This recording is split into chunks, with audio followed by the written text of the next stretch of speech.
aí no conforto da sua casa, de repente no seu sofá, de repente na cama, enfim. Aonde quer que você esteja, a recomendação, antes de tudo, se estiver na cama, não fique deitado, né? Afinal, é momento de estudo. Então, para não ficar aquele soninho, fica sentado, toma uma aguinha, né? Que é sempre importante. E vamos que vamos, né? Prazer, meu nome é Igor, eu vou trazer a disciplina de legislação educacional para vocês, tá? Legislação educacional brasileira. Atualmente, até ontem, melhor dizendo, né? Eu era advogado, né? Exercendo a profissão, e agora eu faço parte aí do Poder Judiciário, né? Dentro do Tribunal de Justiça do Estado do Ceará, né? Eu sou supervisor a partir de hoje, né? Bem-vindo, né? Também com cargo de supervisão no Tribunal de Justiça do Estado do Ceará, tá certo? Meu nome é Igor Dias e vamos aí trabalhar. Eu já tenho dado algumas disciplinas, eu acredito que vocês estejam ainda dentro do comecinho do curso, se não me falha a memória, terceiro período, e vamos que vamos para os próximos episódios aí, né, gente? Além disso, também já dentro daqui da Unifatec, eu já lecionei para turmas do 8º período, 6º período, né, psicopedagogia, né? Eu lecionei o pessoal do 8º período, se não me falha a memória, ou é 6º, não me recordo muito bem. Mas vamos que vamos, né? E aí eu queria começar com a seguinte pergunta para vocês. O que vocês entendem por legislação? O que vocês entendem por legislação brasileira educacional, né? O que é a legislação educacional, tá certo? E aí, para começar aí com chave de ouro, né? Eu queria trazer uma pequena frase do Cláudio de Moura Castro, né? A educação tem muito a ver com o aprender a pensar, né? E aí a gente está dentro desse contexto de aprendizagem. Então vamos... Por que eu trouxe essa frase? Por que eu trouxe essa frase, gente? Por um motivo muito simples.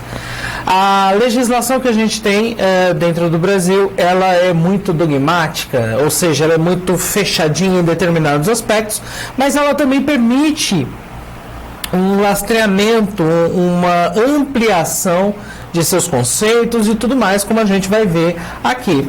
E nisso, o exercício de pensar, de raciocinar, de refletir é muito importante. Obviamente que a gente vai ter algumas coisas que vão ser mais pragmáticas, outras nem tanto, tá ok? E aí, antes de qualquer consideração, antes de qualquer coisa, a gente precisa entender uma coisa. Nosso ordenamento jurídico, ele foi posto a partir da Constituição Federal, Constituição da República Federativa do Brasil, promulgada lá em 1988. Acho que muita gente aqui não devia nem ter sido nascida, né? Eu já era. Estou entregando a idade, mas tudo bem. E aí a gente precisa entender algumas coisas de suma importância. A Constituição, ela é a lei maior de um Estado, ok? Você tem constituições que são mais prolixas, a nossa, inclusive, é prolixa, como você tem aquelas mais sintéticas, como é o caso, por exemplo, da Constituição dos Estados Unidos. Você tem constituições que são mais duras, mais rígidas no processo de modificação das cláusulas contidas na Constituição, né, dos artigos contidos na Constituição. E você tem outras que é mais tranquilo, que é mais fácil, que um mero julgamento pode tornar uma norma constitucional. Isso é muito comum no direito consuetudinário. Olha que palavrão! Consuetudinário ou direito costumeiro. Igor, você está falando grego para mim. É uma noção básica. Nosso ordenamento jurídico, ele é um ordenamento jurídico pautado no que está escrito, tá certo? Ele tem um ato normativo e aquilo que é normatizado, aquilo que é trazido pelas casas legislativas é lei, certo? No direito norte-americano ou estadunidense, como prefiram chamar, né, o gentílico, nos Estados Unidos, na Inglaterra, né, no Reino Unido, você tem um direito muito mais costumeiro, né? Algumas leis são escritas, outras coisas, o próprio costume, a própria cultura estabelece o direito. Isso é o direito consuetudinário ou o direito costumeiro, tá? O nosso direito é positivado, é um direito que está ali preto no branco, né? Escrito, traduzindo escrito, né? E aí a gente tem um importante avanço com a Constituição da República de 1988, tá? Ela é muito embebida de preceitos, de avanços sociais muito fortes. A gente tem que lembrar, dentro do contexto histórico, né? Se a gente for analisar o contexto histórico da Constituição, inclusive, recomendo a pesquisa, né? Para vocês entenderem como é que se dá o aspecto constitucional histórico, para a gente entender melhor como é que funciona, mas eu vou dar aqui umas pinceladas agora.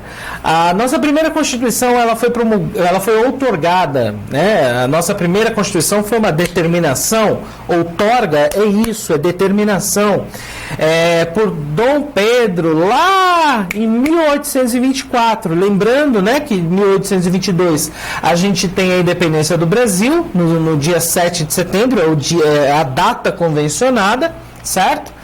E somente em 1824 é que vem a Constituição do Império, tá ok? Mais para frente, em 1891, a gente tem a Constituição de 1891, quando é promulgada, né? A Constituição de 1891. Igor, o que é promulgada? É quando as partes que fazem que estão no meio da feitura, olha, né? Da celebração, da tentativa aí de costurar um texto constitucional, eles todos escolhem, é um meio mais democrático, a outorga é um meio mais autoritário, de certa forma, né? De uma imposição de uma lei. A promulgação não, a promulgação se impõe a lei, mas mediante convenção de outras pessoas. As pessoas convencionam, as pessoas elas discutem as normas que vão fazer parte. E a de 1891 teve isso, e muito embora, né, embebida aí de um movimento que tirou a monarquia do campo geopolítico brasileiro, certo?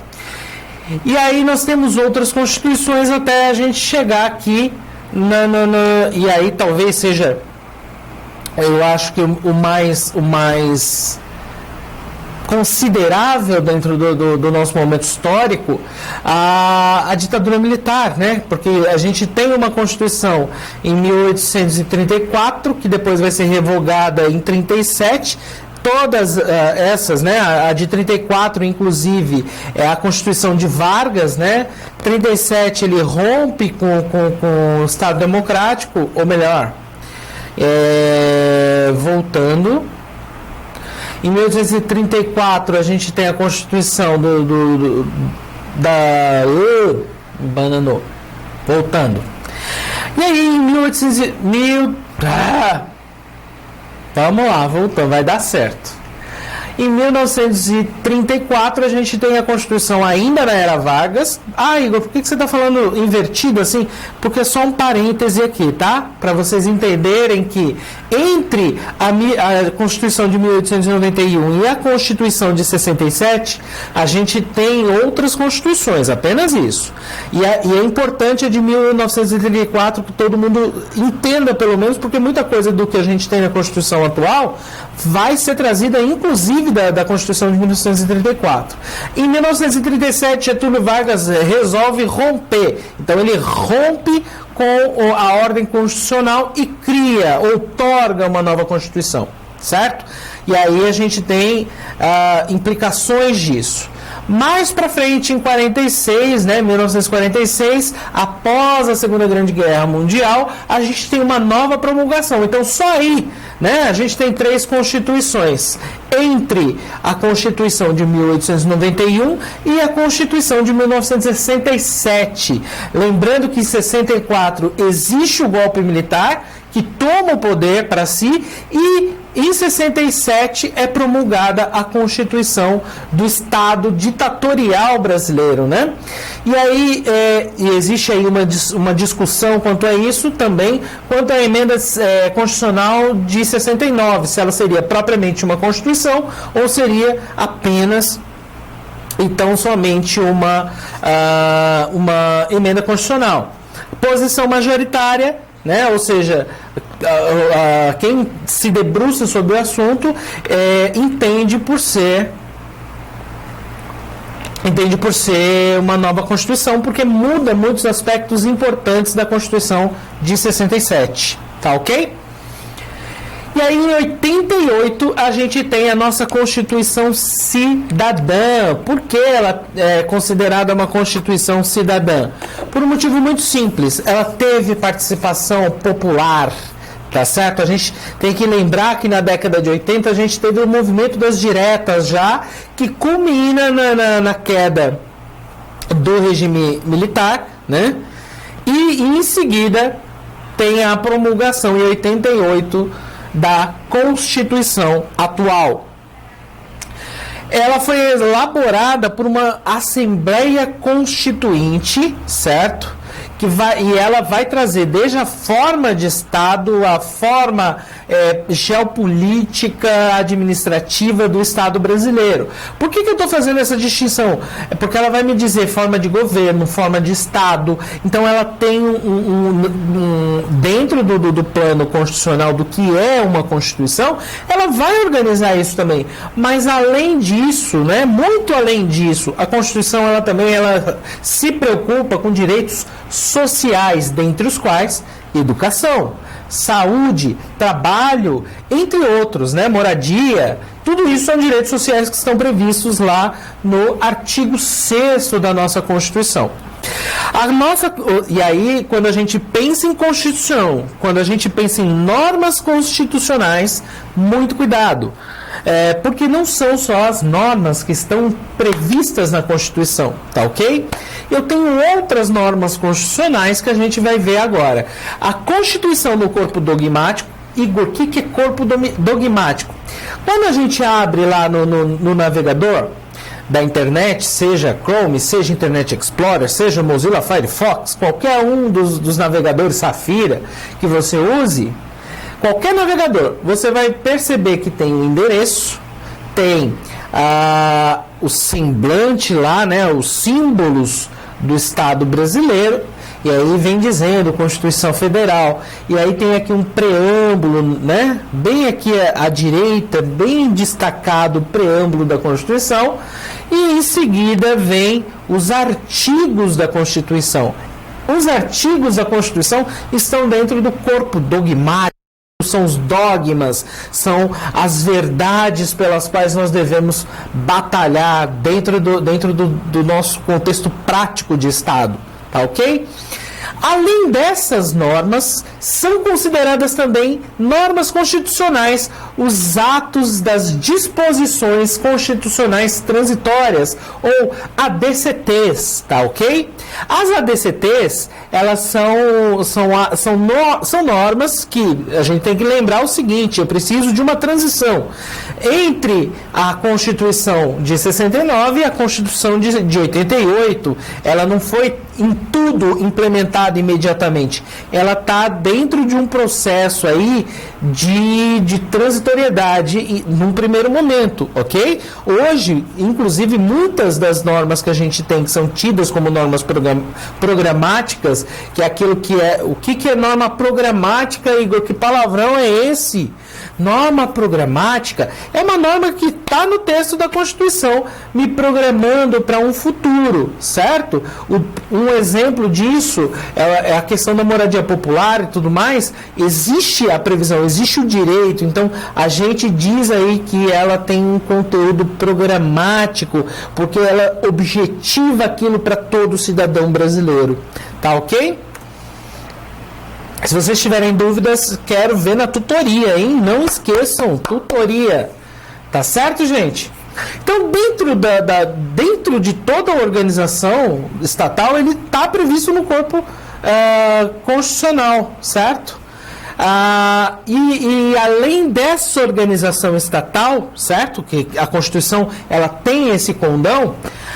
E aí eu digo Constituição, não estou falando especificamente da nossa Constituição, eu estou falando de todas as Constituições, porque todas as Constituições têm que ter a estruturação do Estado, né? As Constituições como um todo, elas precisam ter isso. Eu tenho os direitos sociais, como eu mencionei há pouco, né? Lá previstos pelo artigo 6º.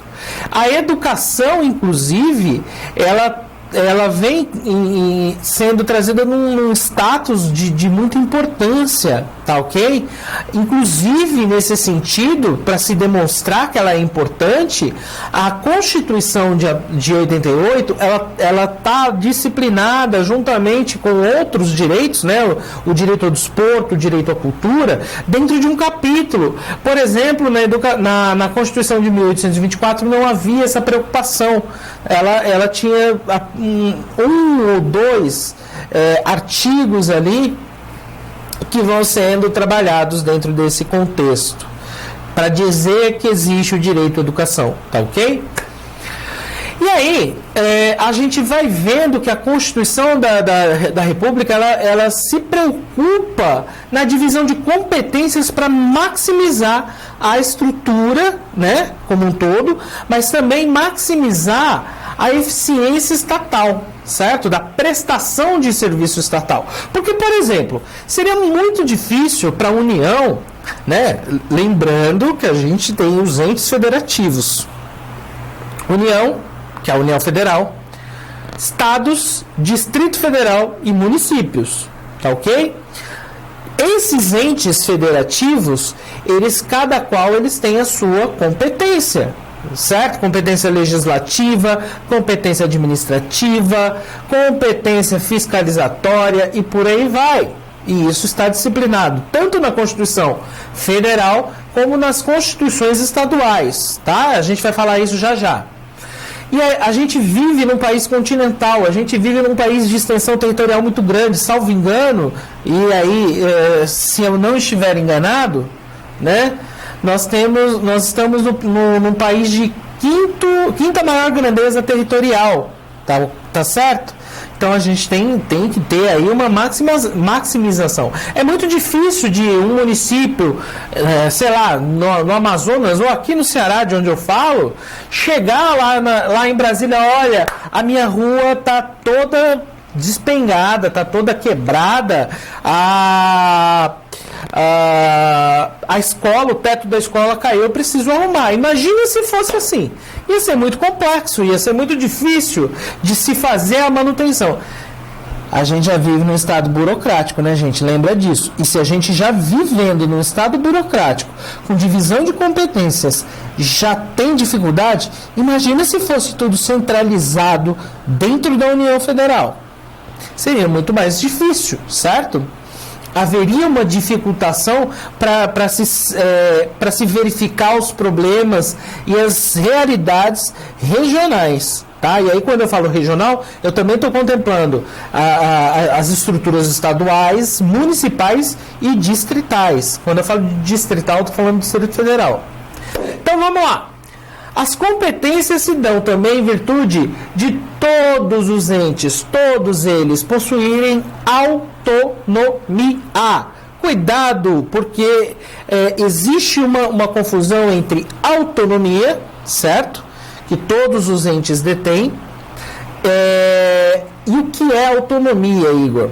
A autonomia é a capacidade de eu poder gerir administrativamente, de eu poder legislar dentro do meu campo, dentro do meu território, certo? Isso é autonomia, que se difere de soberania, A palavra quase fugiu, ó. Se difere muito de soberania. Soberania é o Estado brasileiro. O Estado brasileiro é uma unidade, certo? É o território brasileiro todinho que se manifesta na pessoa do chefe de Estado, que é o presidente da República.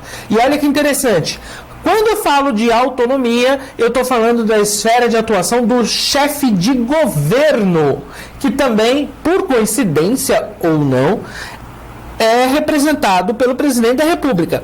Ou seja, no Brasil, existem duas competências da presidência da República, que é assumir a chefia de Estado e assumir a chefia de governo. Ou seja, ele, ao mesmo tempo, ele administra o Estado brasileiro no âmbito interno, certo? Ou seja, para cá, para nós brasileiros, como ele também figura como chefe de Estado externalizando a chefia do Estado brasileiro. E aí, nesse sentido, a competência dele de buscar investimentos e tudo mais vai ser observada na verificação de chefe de Estado, quando isso se promover para fora, porque a soberania é necessariamente a figuração no contexto externo. No contexto interno, ele é autônomo, ele não é soberano. Cuidado.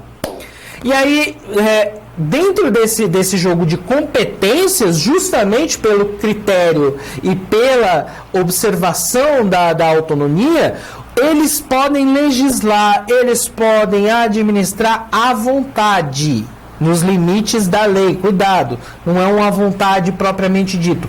Por que eu falo à vontade? Porque existem alguns atos que são vinculados e outros são discricionários. Igor, que é isso? Que palavrão é esse?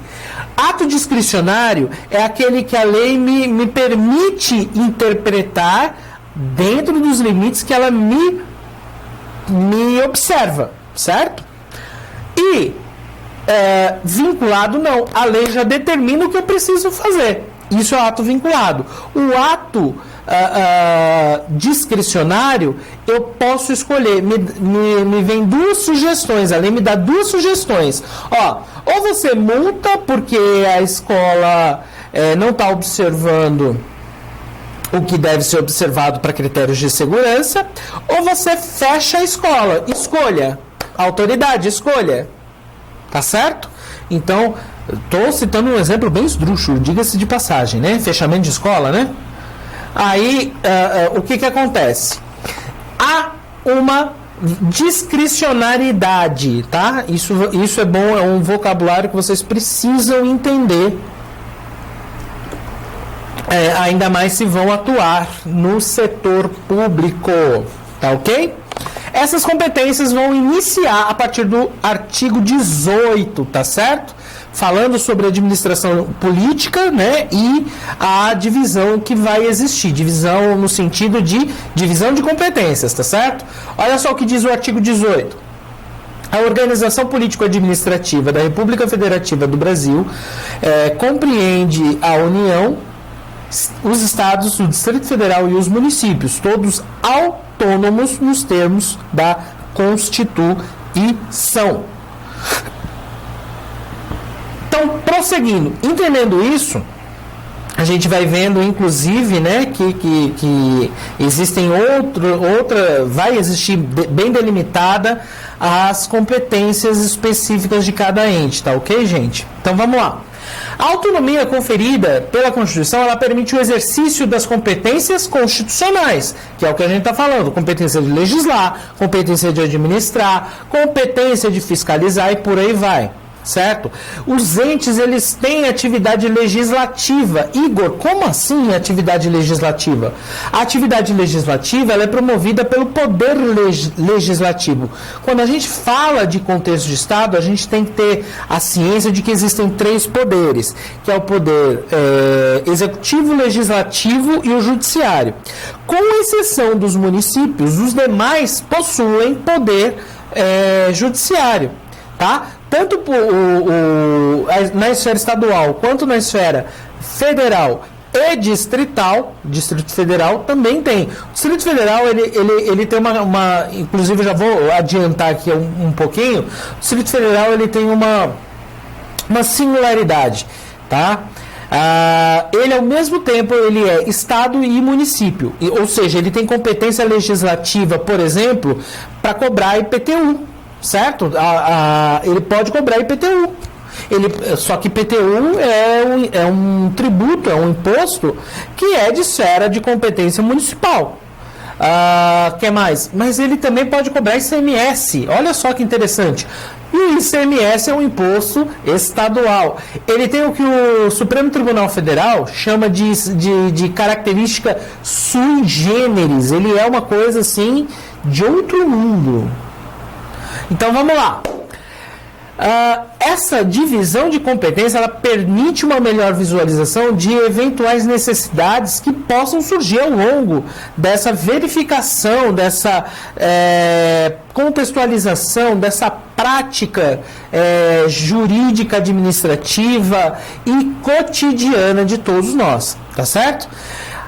Lembrando que o Brasil ele tem 5.568 municípios em 26 unidades federativas, mais o Distrito Federal. Então isso se tornaria de grande dificuldade se fosse centralizado.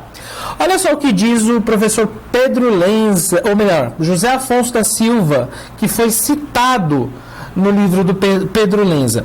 A autonomia das entidades federativas pressupõe a repartição de competências para o exercício do desenvolvimento da atividade normativa.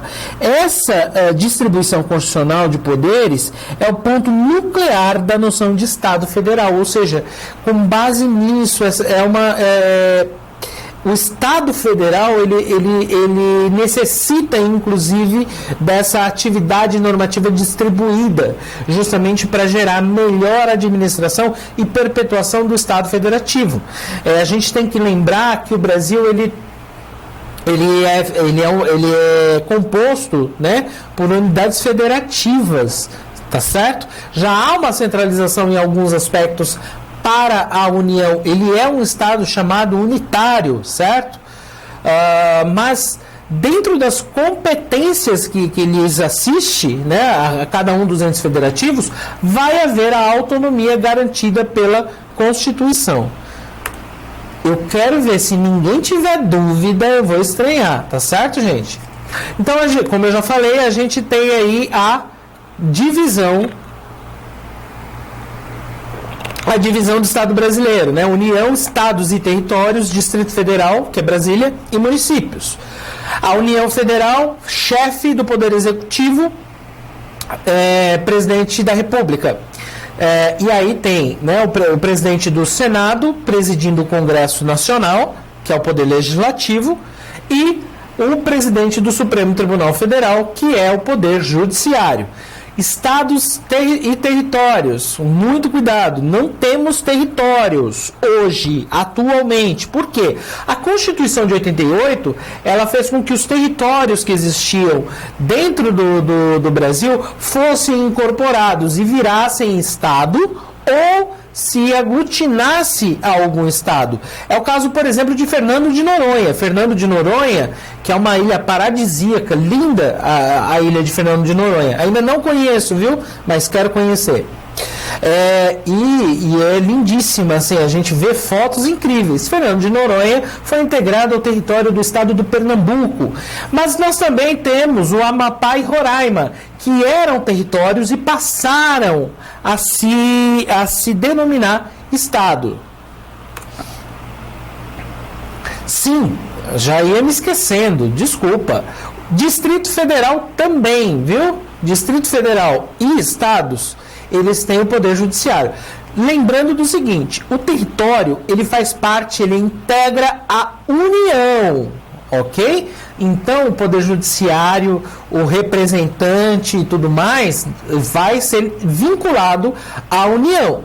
Os estados, como chefe do poder executivo, ele tem os governadores do estado, certo? E poder legislativo, o presidente da Assembleia Legislativa do Estado e o presidente do Tribunal de Justiça de cada um dos estados dentro do Poder Judiciário. Distrito Federal também, embora, lembra que ele tem competência de estado e competência de município ao mesmo tempo, inclusive para cobrar tributo e tudo mais. Então o que acontece? Ele vai ter a mesma coisa, ele vai ter o representante do Poder Executivo, que é uma espécie de governador, né? É um governador, governador distrital, inclusive. Eles têm deputados distritais, então a distrital vai ser o poder legislativo, e o poder judiciário tem o Tribunal de Justiça do Distrito Federal e Territórios. Logo, está contemplado tudo aí. Municípios têm uma pequena distinção. Eles não possuem poder judiciário, tá ok? Então nós só temos o poder executivo pelo prefeito, pelos prefeitos, né? E o poder legislativo, que são as câmaras de vereadores em todo o Brasil. Eita, que precisamos correr. Então aí, ó, lembra que eu falei do artigo 21? O artigo 21, ele começa, ele inaugura aí as competências, né? Inclusive no artigo 21, inciso 24, ele fala sobre a competência de normas gerais, dos parâmetros curriculares, né? E aí, como norma geral, a gente tem a LDB, certo? Existem outras legislações correlatas? Existem, por exemplo, a lei que regula a organização das universidades, né? Que mais? O MEC, a estrutura do MEC também, ela tem competência aí nesse sentido, também com respaldo no artigo 21, inciso 24, né? Até porque faz parte da estrutura federal. E aí, isso aqui é uma competência da União, ok? Só a União pode. Dentre as outras, né, a competência comum, todos os entes podem legislar, tá certo? Na competência comum, tanto estados, União, Distrito Federal e municípios vão legislar. E aí, essa legislação vai ser comum, ok? Dentro das suas esferas de atuação, que a gente vai falar dentro dos sistemas já. E compete também, e aí competência concorrente, tanto a União quanto estados, municípios e Distrito Federal, também legislar normas, né, específicas, e aí a União, ela determina uma norma geral e os demais entes as normas específicas. Inclusive, se a União, ela não legislar a norma geral e um estado, por exemplo, legislar, certo? Em determinado ponto, em determinado aspecto, essa competência vai ser observada dentro do território do estado como se fosse norma geral. E aí, digamos que o município faça uma mais específica, fique só as duas vigorando, existe a possibilidade.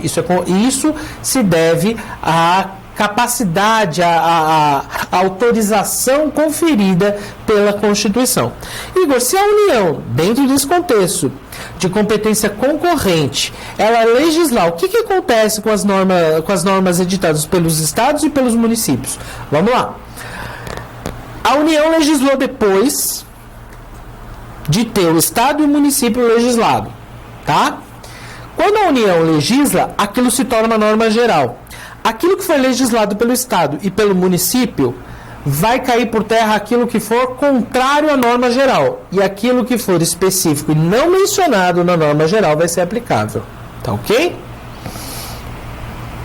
E aí, né, o artigo 24, inciso 9, diz o que pode ser concorrentemente legislado, ok? Que é educação, cultura, ensino, desporto, tá ok? Então, artigo 24, inciso 9, vai determinar que a educação, cultura, ensino, desporto, ciência, tecnologia, pesquisa, desenvolvimento e inovação tenha a competência concorrente.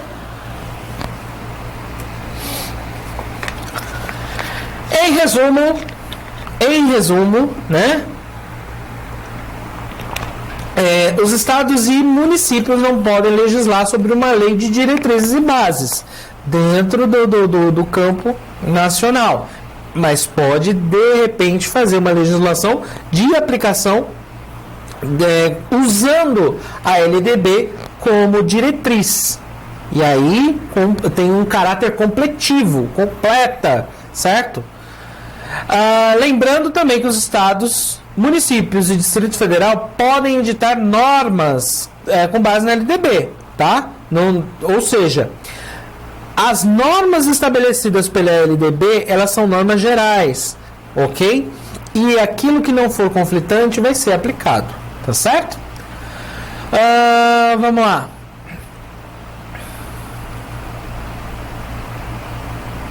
Sim, outra coisa muito importante, justamente pelo fato de serem autônomos, os estados, municípios e o Distrito Federal, eles podem organizar toda a estrutura escolar, tá ok? Por exemplo, eu não estou interferindo, né?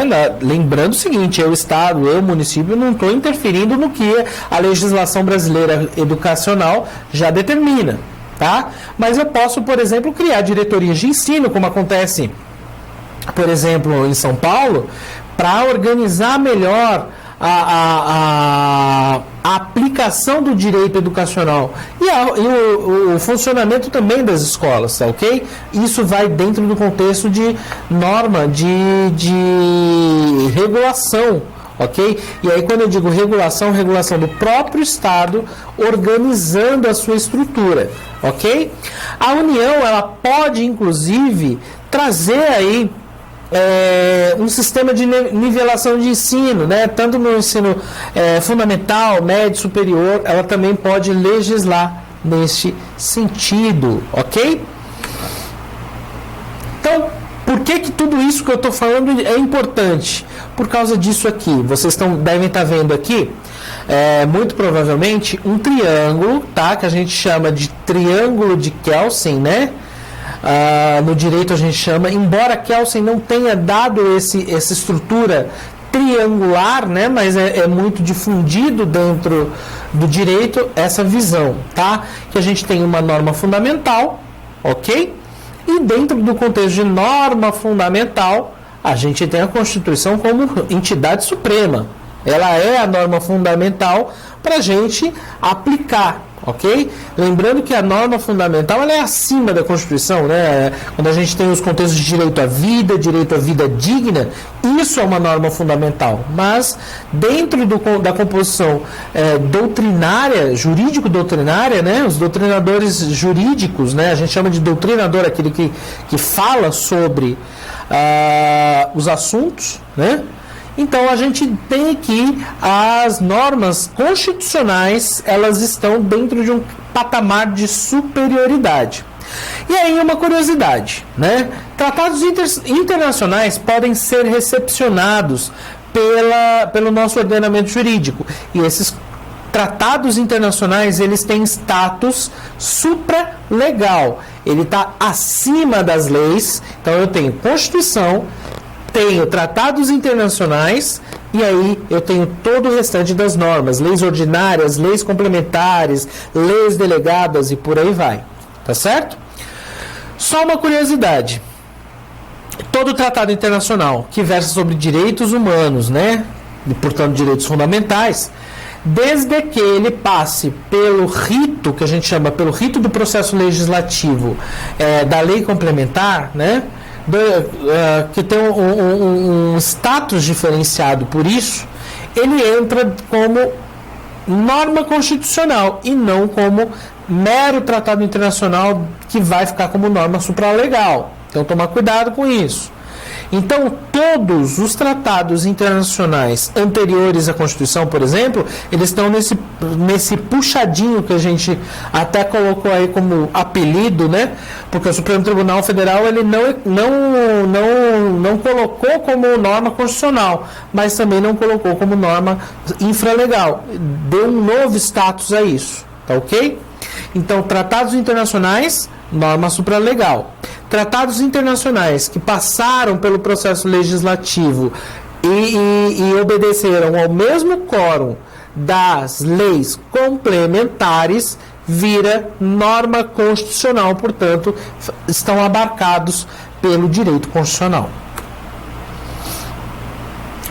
E aí, vamos lá. Lembrando que a Constituição está no topo, tratados internacionais está no puxadinho e o restante, como eu disse, são normas infraconstitucionais.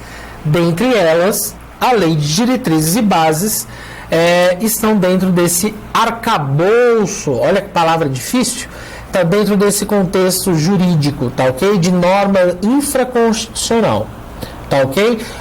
Então, o que acontece? todas as normas, sejam constitucionais, sejam supraconstitucionais, supralegais e infraconstitucionais, elas têm aí uma hierarquia, na qual a Constituição está acima, e aí quando eu digo Constituição, entenda como norma constitucional, tá ok? Que são as normas editadas em 1988, as emendas constitucionais, as ADCTs, que a gente falou também, né? E os tratados que foram incorporados pelo sistema de votação da lei complementar, que tem status de emenda constitucional nos termos do artigo 5º, parágrafo 3º, se não me falha a memória, da Constituição. Tá ok, gente? Além disso, todas as legislações, todas, sem exceção, dos estados e dos municípios, estão submetidas à Constituição. Ou seja, aquilo que contraria a Constituição vai ser extirpado do ordenamento jurídico. E aí a gente tem as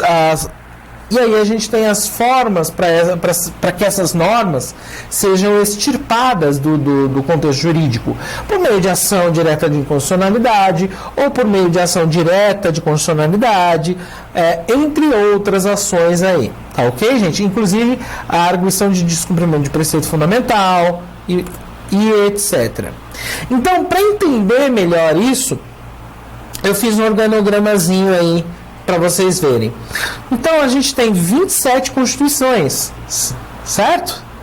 Que são as 26 constituições dos estados, mais a Constituição Federal, as leis orgânicas, que são 5.568, mais a do Distrito Federal. Ok? Então tá tudo abarcado, vocês devem estar vendo por aqui, eu não sei onde exatamente, mas estão vendo por aqui. Inclusive está aparecendo a bandeira do Brasil, não foi intencional. E aí você tem a Constituição Federal, Constituição Estadual e a Lei Orgânica. A Constituição Federal é a norma suprema.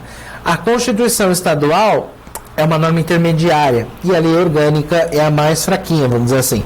A Lei Orgânica ela tem que obedecer a tudo. A Constituição Estadual, ela se submete à Constituição Federal. Ok?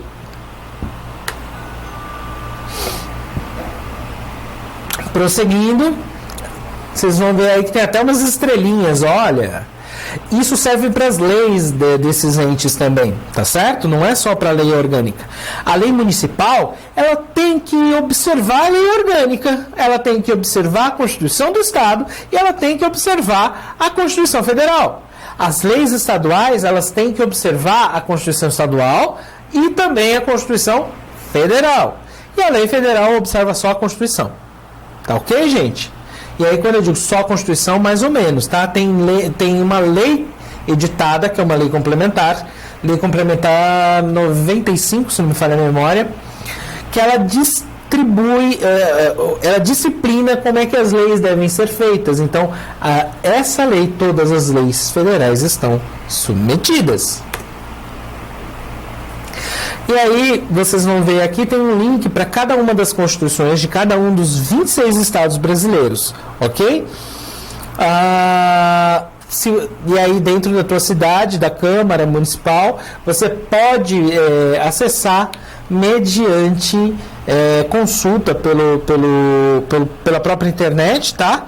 E você tem acesso à lei orgânica, ou então indo presencialmente à Câmara de Vereadores, tá ok?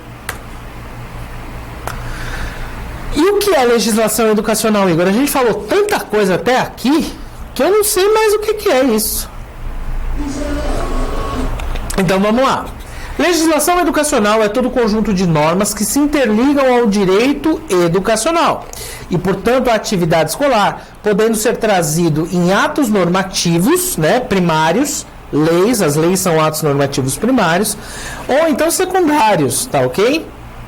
Como os decretos, resoluções, instruções normativas, regulamentos, etc. Quando a gente põe, eu estou pondo em secundário porque na verdade existe um conceito mais amplo, só para facilitar. compreendendo-se ainda dentro desse universo normativo regimentos internos escolares devidamente editados pela escola, desde que embasados na legislação e princípios educacionais, ok? As escolas, só um segredo, gente, as escolas elas podem editar atos normativos através dos regimentos internos. Então, como existe essa possibilidade, isso também pode entrar dentro do rol, dentro do arcabouço normativo de legislação. Não esqueçam. E aí, vamos lá, a gente já falou um pouquinho sobre as constituições, a gente já falou sobre o direito educacional como um direito social, mas uma coisa importante, né? A educação ela está disciplinada a partir do artigo 205, num capítulo dedicado à educação, desporto e cultura, ok? E olha que interessante, educação, desporto e cultura estão no mesmo capítulo. Existe um porquê nisso, existe uma intenção. São meios complementares. A educação complementa o desporto complementa a educação.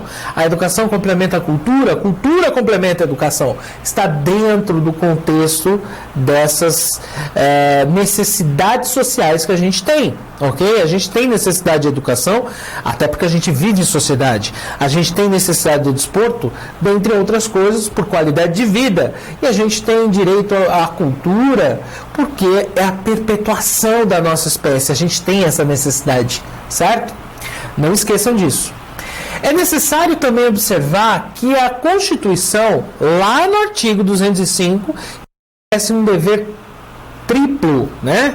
Um dever ao Estado e à família, e aí é um dever direto, e um dever indireto pela sociedade. Olha só, vamos ler o que diz o artigo 205 da Constituição. A educação, direito de todos e dever do Estado e da família, será promovida e incentivada com colaboração da sociedade, visando ao pleno desenvolvimento da pessoa, seu preparo para o exercício da cidadania e sua qualificação para o trabalho. Olha que interessante. Dever do Estado, dever da família. O Estado tem que permitir. E aí a gente começa a falar sobre a questão de que a educação é pública. Toda educação é pública, inclusive é privada, porque ela é ofertada a todos. Isso é a ideia de educação pública. Cuidado, porque quando eu falo de educação, eu tenho educação estatal e educação privada. A educação estatal é aquela que é promovida pelo Estado, paga pelo Estado, ok? Quando eu falo paga, os professores, todos os profissionais são pagos pelo Estado, ok? Quando eu falo de educação pública, eu falo que a educação pública é de todos, tanto quem está na escola particular, como aqueles que estão na escola pública, né? Que a gente chama de escola pública, tá? Ou seja, toda escola é pública. Qual é a distinção? São os meios de financiamento, que aí eu tenho estatal, escola estatal, financiamento estatal, escola privada, financiamento privado, ok?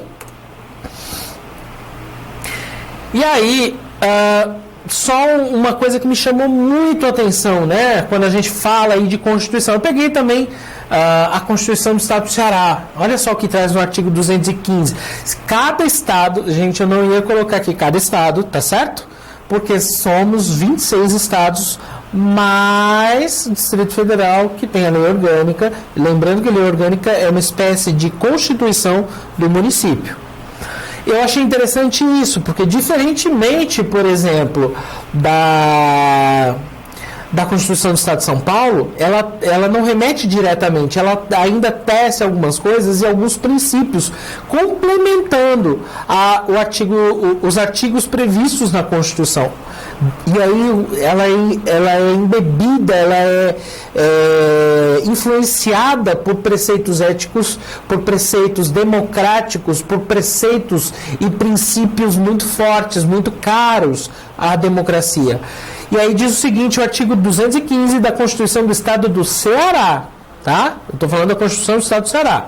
A educação baseada nos princípios democráticos, na liberdade de expressão, na sociedade livre e participadora, no respeito ao meio ambiente, e aos direitos humanos e garantindo formação básica comum em respeito aos valores. Olha só, ela fala sobre os valores artísticos nacionais e regionais. É um dos agentes de desenvolvimento visando a plena realização da pessoa. Olha que interessante. E também o preparo para o exercício da cidadania e qualificação para o trabalho, contemplando o ensino, algumas diretrizes, e aí ela vai elencar essas diretrizes. Lembrando isso, tá, gente? Então, por que eu trouxe isso também? Porque está dentro do contexto do artigo 205 e ainda traz alguns preceitos éticos e morais dentro do aspecto democrático que são muito importantes. Que são de suma importância. Gente, aguinha sempre. E aí, a gente tem aí também, como eu falei, uma matriz democrática de respeito ao meio ambiente também, e também os direitos humanos, e isso é muito importante, é a base principiológica. E há garantias importantes na estruturação do direito à educação, ok?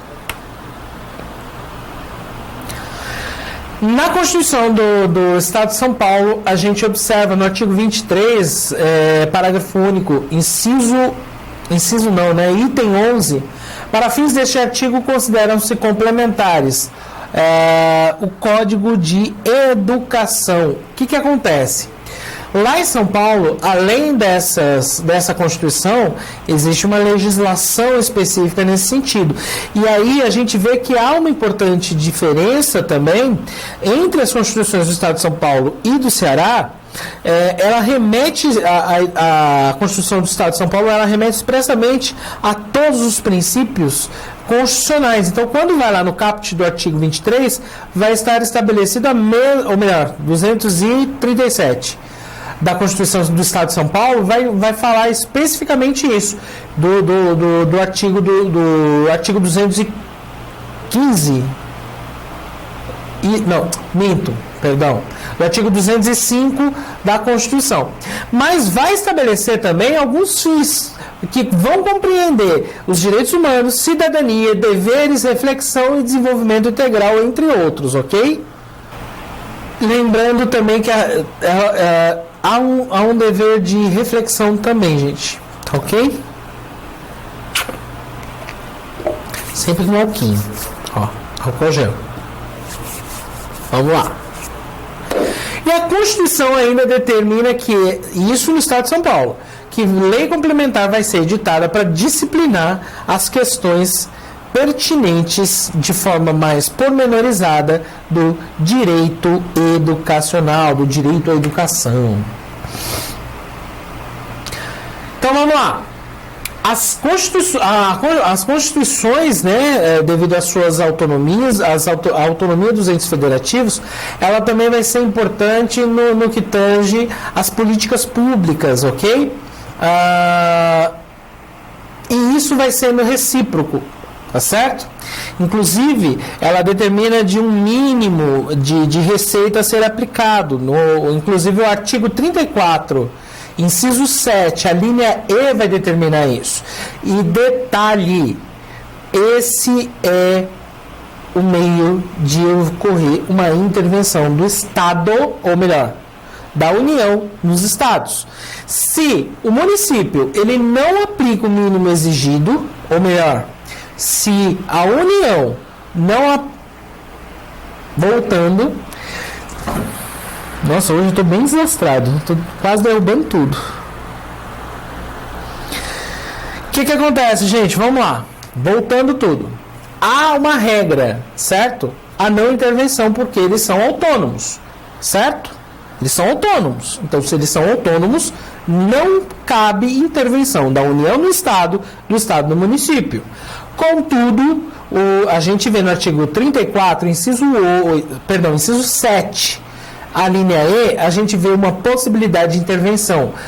Quando o Estado ele não aplica o mínimo exigido da receita, derivada de impostos estaduais, pode ocorrer a intervenção da União no Estado. Ok? Então, isso é o que a gente chama, dentro do contexto jurídico, de princípios sensíveis. Igor, pode acontecer do Estado intervir no município? Pode, desde que observado isso. Ok? E isso se dá pelo princípio da simetria constitucional. Tá ok? Que eu vou explicar de uma forma mais... O princípio da simetria constitucional é basicamente aquilo que é aplicado para o ente mais alto, também pode ser aplicado para o ente mais baixo, né? Não ficou legal. Voltando. O princípio da simetria, ele vai ser observado em toda a Constituição. Tanto é que o Poder Executivo, Legislativo e o Judiciário, ele é observado graças ao princípio da simetria também. E isso vai ser verificado entre outros aspectos. Então, aquilo que a União pode, eventualmente, num contexto de intervenção de Estado, aplicar contra os Estados podem fazer também contra os municípios. Tá ok? Isso daí é o que a gente chama de princípios sensíveis dentro da nossa Constituição. A própria Constituição, ela determina que a gente vai ter aí prioridade de educação infantil e básica, certo? A própria Constituição determina isso, enquanto que o Distrito Federal e os estados vão dar dentro do contexto de fundamental e médio, ok? Quando a gente vai observar, isso está no artigo 211, os municípios, muitas vezes, eles não têm capacidade financeira tão grande, né? A exceção, por exemplo, de São Paulo, que tem um aporte financeiro muito grande. A regra no Brasil é de que os municípios não tenham condições. Então, para que se possa prestar um serviço educacional qualitativo, se tem aí a necessidade de que os municípios façam a educação infantil, promovam dentro do contexto a educação infantil e a educação básica, para que também possa custear isso sem onerar muito o seu caixa. E o ensino fundamental e médio, preferencialmente, estados e Distrito Federal. Porque, preferencialmente, municípios como São Paulo, por exemplo, eu posso ter uma escola municipal que tem ensino médio. Não tem problema, porque é uma questão de preferência e não obrigatoriedade. Tá certo, gente? E isso muito se deve também à Emenda Constitucional número 14 de 1996. Ok? LDB. A LDB é a norma principal, tá? Depois da Constituição é a norma principal. Depois da Constituição, normas constitucionais, ela é a principal norma educacional. E aí ela estabelece todo o sistema educacional, ok? Então, o que é o sistema federal está lá no artigo 16. O que é o sistema estadual e distrital no artigo 17. O que é o sistema municipal no artigo 18, ok? E aí, a gente vai ver que no sistema federal, a gente tem todas as instituições mantidas pela União e as instituições de ensino superior, privadas e estatais. Estadual e distrital, a gente vai ter o quê? Instituições de ensino mantidas pelo poder público estadual ou distrital, né? E também pela iniciativa privada, tá? E aí, dentro do contexto de ensino fundamental e médio. IES do município, né? Ou seja, instituição de ensino superior que eventualmente o município crie, está dentro do sistema estadual. Os municípios, eles têm o quê? As escolas de ensino fundamental, médio e infantil, tá? Lembrando que aí, quando dentro do seu sistema próprio para isso, ok?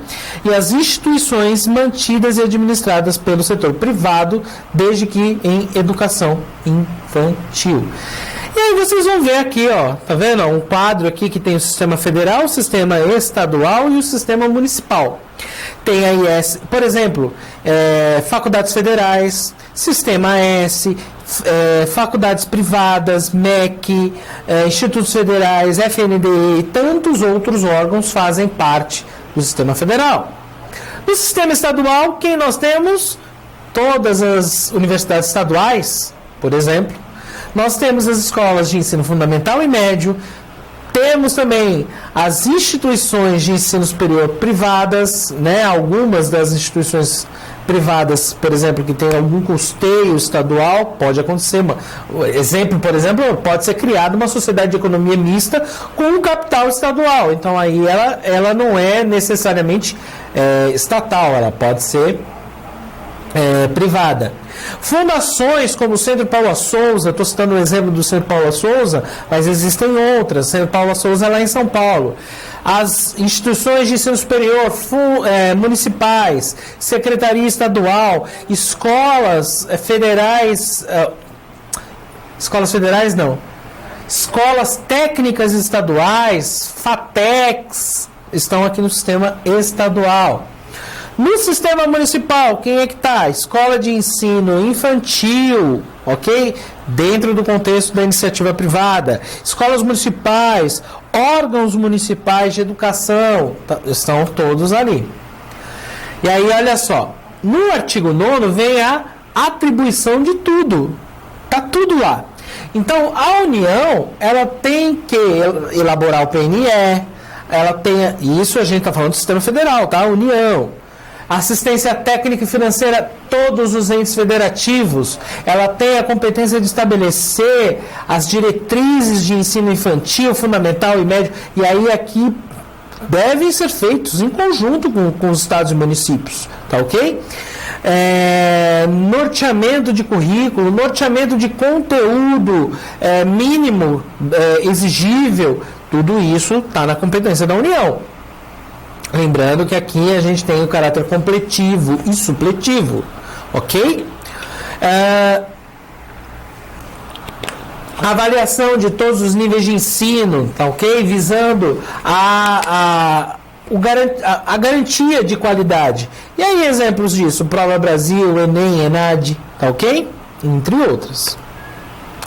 Sistema estadual, artigo 10 da LDB.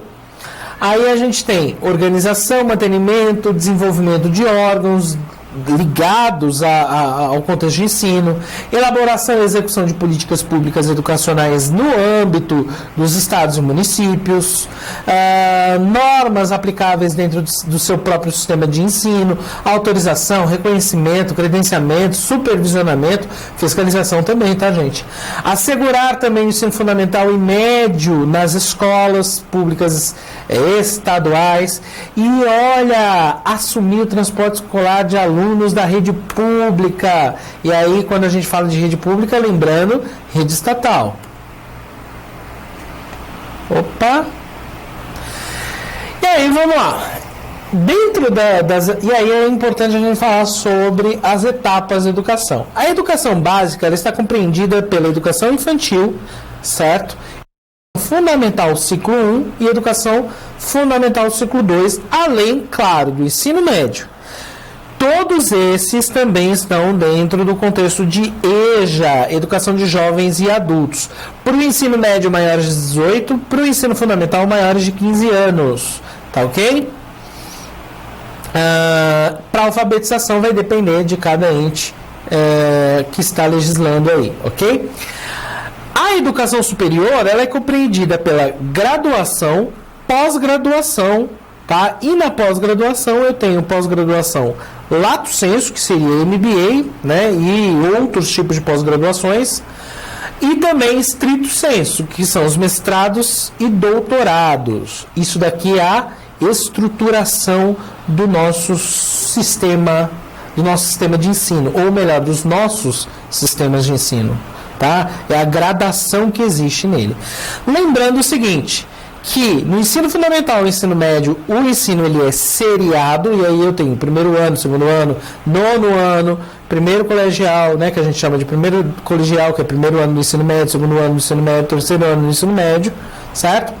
E graduação. Depois disso, eu não preciso obrigatoriamente sair da graduação e ir para pós-graduação lato sensu, tá? Eu posso diretamente ir para pós-graduação estrito sensu, ou seja, eu não preciso fazer um curso de pós-graduação, por exemplo, pós-graduação em, sei lá, direito educacional.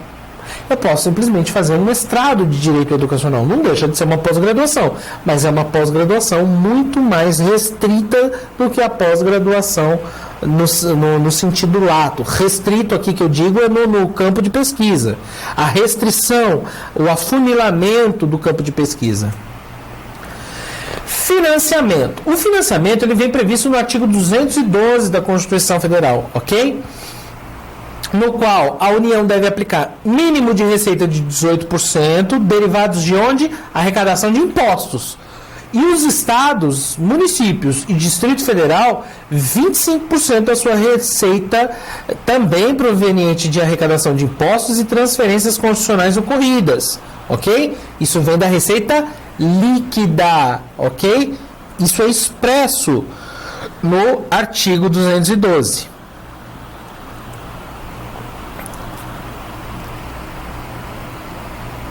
E aí a gente tem aí uma ponderação que inclusive tem o texto aí, tá? Para vocês lerem na íntegra de como funciona, tudo bonitinho, tá? Com alguns comentários a respeito. E aí, nesse texto que tem aí para vocês darem uma lida, que eu acho que é de suma importância, a gente vai comentar dele na tutoria, a gente tem mencionado uma ADIM, certo? Ou ADI ou ADIM, como prefiram. E essa ADI ela já foi contemplada e já transitou em julgado, acabou. Gente, detalhe, faz parte também do contexto normativo constitucional e educacional. Isso é jurisprudência, tá? Então faz parte.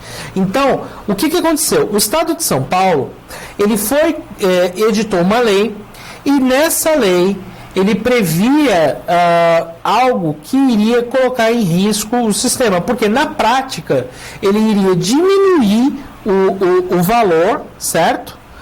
Ele iria diminuir o valor que era praticado de valores de investimento e isso ia causar, muito provavelmente, uma situação muito perturbadora dentro do contexto educacional. E aí o Procurador-Geral da República, ele entendendo ser contrário aos preceitos estabelecidos aí pela LDB, ele propôs uma ação direta de inconstitucionalidade. Por quê? Todo o ativo já está contemplado pela legislação, mas os inativos não. E aí, com essa lei, os inativos, ou seja, aqueles que foram aposentados, foram professores e agora estão aposentados, entraria dentro desse fundo mínimo que cada estado tem que participar, desse valor de investimento. Só que colocando isso, existe uma lei, existe uma norma constitucional que prevê isso dentro do Estado de São Paulo. A norma constitucional do Estado de São Paulo prevê o investimento mínimo de 31% de toda a receita. E com isso, com essa manobra jurídica, certo? Através de lei, esse percentual sairia de 31% para 25%. É o mínimo da Constituição Federal. É o mínimo da Constituição Federal e da LDB? É o mínimo. Só que a norma constitucional estadual estava sendo ferida também, além de tudo. Isso também poderia se chocar com outros ordenamentos, né? E aí quando eu digo ordenamento é ordem, tá? Da própria Constituição Federal, com uma queda na qualidade, né? Isso daí é um preceito caro, né? Para a gente negociar. A qualidade é algo muito caro que a Constituição veio contemplando. Inclusive, olha o que diz os aspectos introdutórios da peça inicial.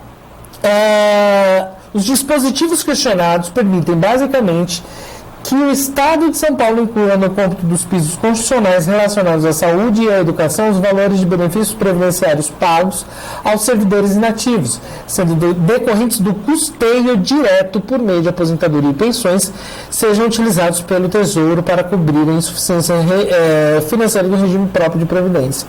Então ele estava colocando ali uma norma que iria diminuir a capacidade de investimento em educação, mas também saúde. Olha só que interessante.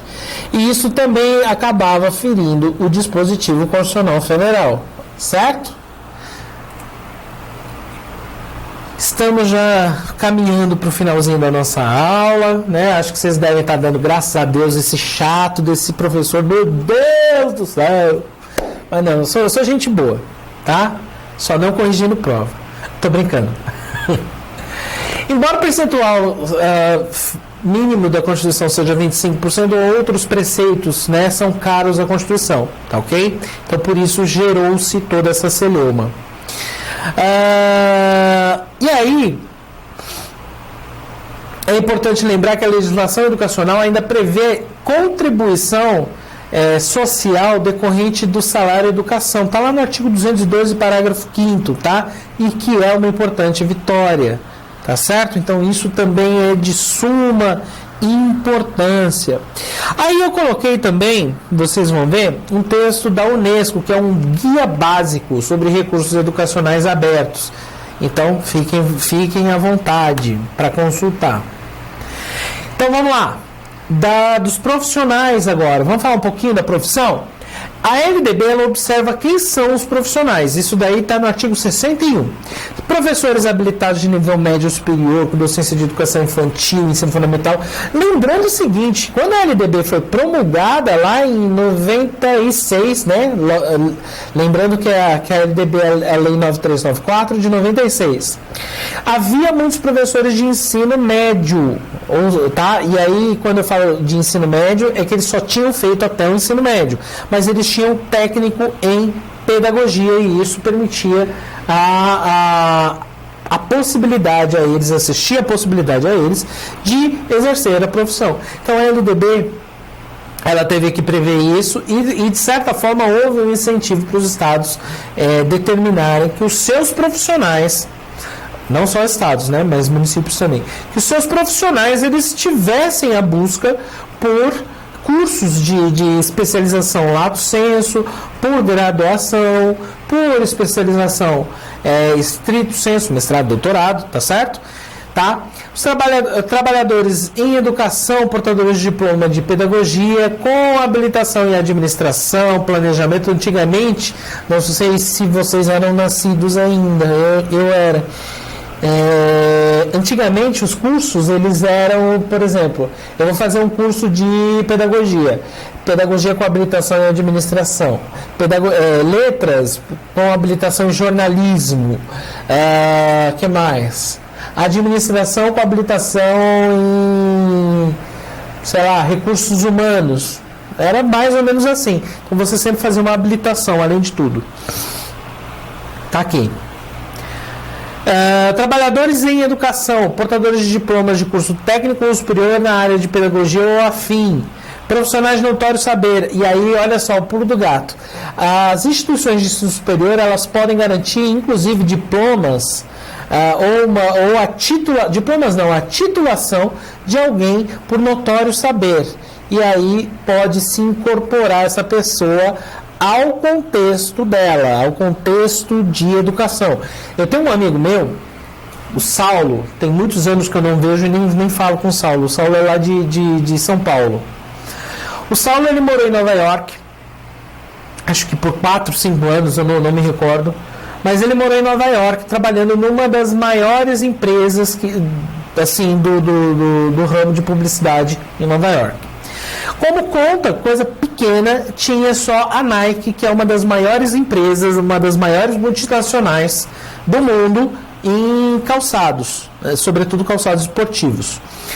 E aí, quando ele voltou para o Brasil, ele cansou dos Estados Unidos, falou, não, vou voltar. Ele voltou para o Brasil. Quando ele voltou, ele tinha tanta expertise, ele tinha tanto saber dentro da área dele, se eu não me engano, uma faculdade lá de São Paulo contratou-o para fazer aulas, ou seja, para ministrar aulas. E ele foi professor de uma faculdade de renome lá em São Paulo. Não vou falar o nome da faculdade, tá? Tá ok? Então existe essa possibilidade. Além disso, né? existem cursos de complementação em pedagogia. Esses cursos são de suma importância porque, dentre outras coisas, e aí dica para quem quer ganhar um dinheirinho a mais, ó. Quando a gente tem curso de especialização, pós-graduação, isso acaba influindo financeiramente para a gente, tá bom, gente? Então fiquem atentos a isso. Então vamos lá, gente. O que mais?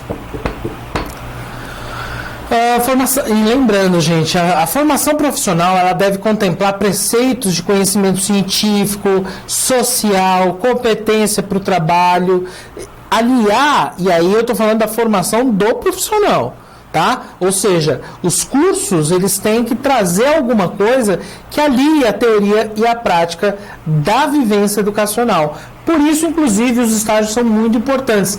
Recomendo, tá, gente? Façam estágio. Então vamos lá, continuando aí. A exigência de que o profissional tenha a sua formação básica superior, ela está no caput do artigo 62. Então, todo profissional, ele há uma exigência para isso, tá certo? E lembrando que isso é um dever, tá? Mas existem alguns direitos também que são contemplados dentro do LDB. Você tem direito de aperfeiçoamento continuado, permitindo-se licenciamento remunerado, assim como você o Estado tem o dever e você tem o dever desse aperfeiçoamento, de levar com seriedade esse aperfeiçoamento, até mesmo para que o licenciamento, essa licença que você acabe tirando e ela seja remunerada, ela possa ser contemplada, tá ok? Todo direito tem um dever implícito, lembrando disso, ok? Todo professor também tem direito à progressão funcional, com base em desempenho e também titulação. Então, aquilo que eu falei agora há pouco, né? Isso também acaba influindo nas questões financeiras, tá certo? Períodos destinados a descanso remunerado, todo professor tem direito, tá certo? E é importante lembrar que dentro das escolas estatais vocês vão observar esses direitos, mas também dentro da educação privada, ok? Observando também outro ponto crucial: professores da rede privada, aplica-se a CLT. Não existe uma legislação, uma lei própria disciplinando como é que é o trabalho, como é que é o trabalho remunerado, não remunerado, os pormenores, né, dentro do âmbito federal. Então se aplica a CLT. Já deveria ter existido, viu, gente? Faz tempo que teria que existir uma lei muito mais, talvez muito mais ampla no contexto educacional para contemplar o profissional. Então, voltando aqui, vamos lá. Outro direito do professor, limite, se ele trabalha no mesmo estabelecimento escolar, tá? Ou seja, na mesma escola, ele tem direito ao limite máximo de 44 horas semanais, tá? Ou seja, não pode trabalhar mais do que isso. Por que eu estou falando isso? Eu tenho uma amiga minha, é óbvio que ela não faz essa jornada dentro da mesma escola, mas ela tem uma jornada semanal de 72 horas semanais.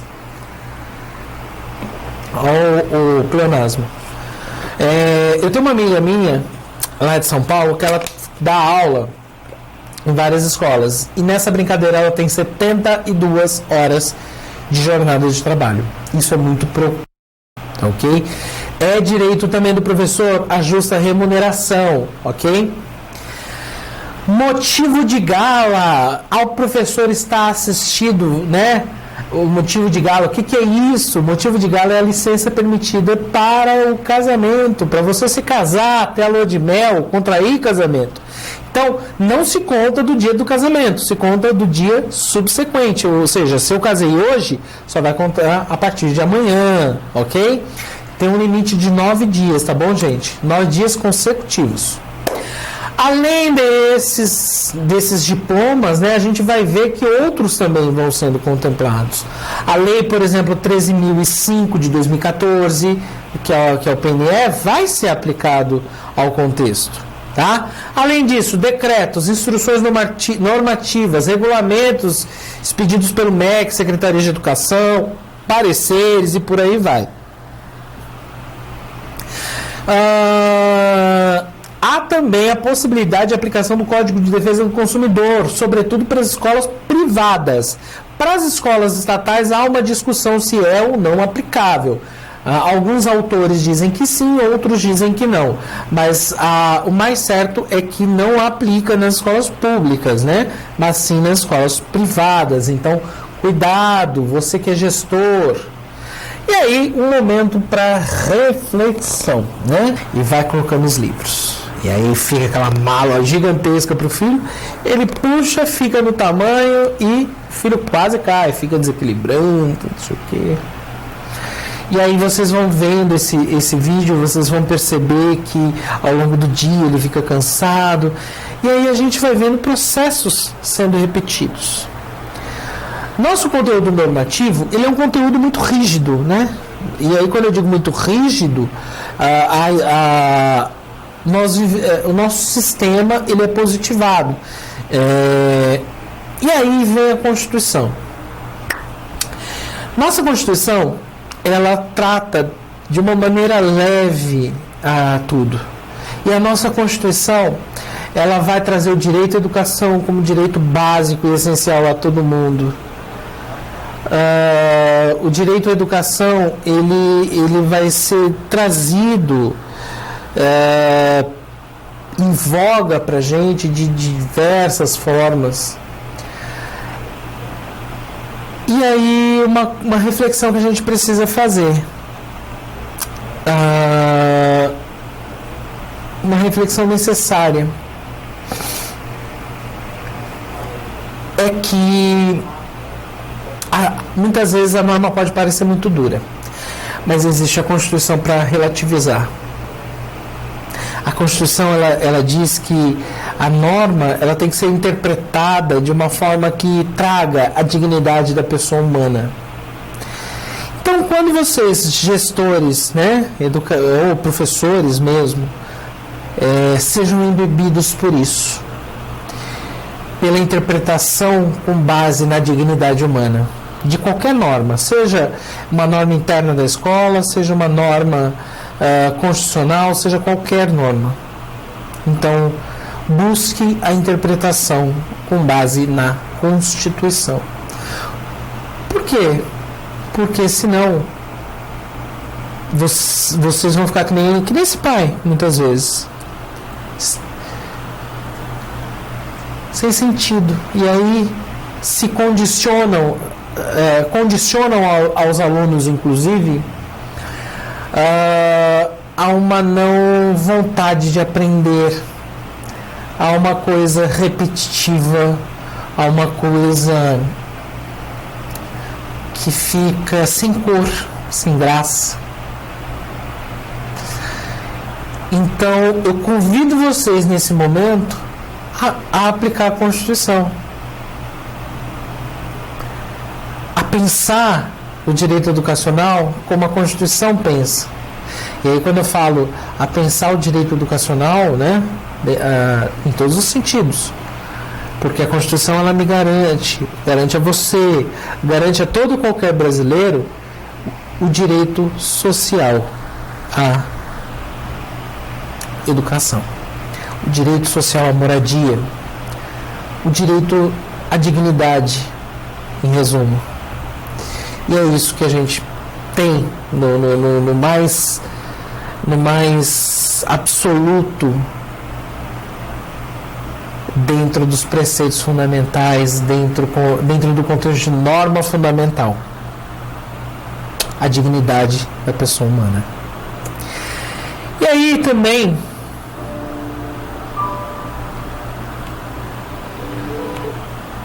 eu quero convidar vocês, aí tem o link, tá? Eu não baixei o vídeo porque é um vídeo de mais de 1 hora, com Darcy Ribeiro, tá? Darcy Ribeiro, inclusive, é quem dá nome, né? Quando se fala da LDB, a LDB tem um apelido, que é a Lei Darcy Ribeiro. Este é o Darcy Ribeiro. Eu quero convidá-los à entrevista que ele deu ao Roda Viva em 1988. Olha, faz muito tempo. O Darcy Ribeiro faleceu, se não me falha a memória, em 97. Se eu não estiver enganado. Aqui ele tinha, se não me engano, 70 anos. E aí, uma frase para a gente refletir, tá? O ruim no Brasil e efetivo fator do atraso é o modo de ordenação da sociedade estruturada contra os interesses da população, desde sempre sangrada para servir aos desígnios alheios e opostos aos seus. O que houve e há é uma minoria dominante espantosamente eficaz na formulação e manutenção do seu próprio projeto de prosperidade, sempre pronta a esmagar qualquer ameaça de reforma da ordem social vigente. Por que eu trouxe essa frase? Porque a gente vem vendo ao longo de alguns anos duras críticas à educação e críticas baseadas em notícias fantasiosas e em fake news, né? A gente vê autoridades, né, falando muito disso, por um motivo muito simples. A educação é libertadora, o conhecimento liberta. O próprio Cristo diz: conhecereis a verdade e a verdade vos libertará, né? O conhecimento, a ciência trazem muitas noções para a gente, muitas vivências para a gente, e abre a nossa visão, tira a escama da cegueira. E é isso, gente. E até a próxima, até a nossa tutoria. Lembrando o seguinte, vai ter prova, vai ter apostila. Eu quero pedir para vocês analisarem, para vocês visualizarem, e vamos buscar verificar tudo isso, tá bom?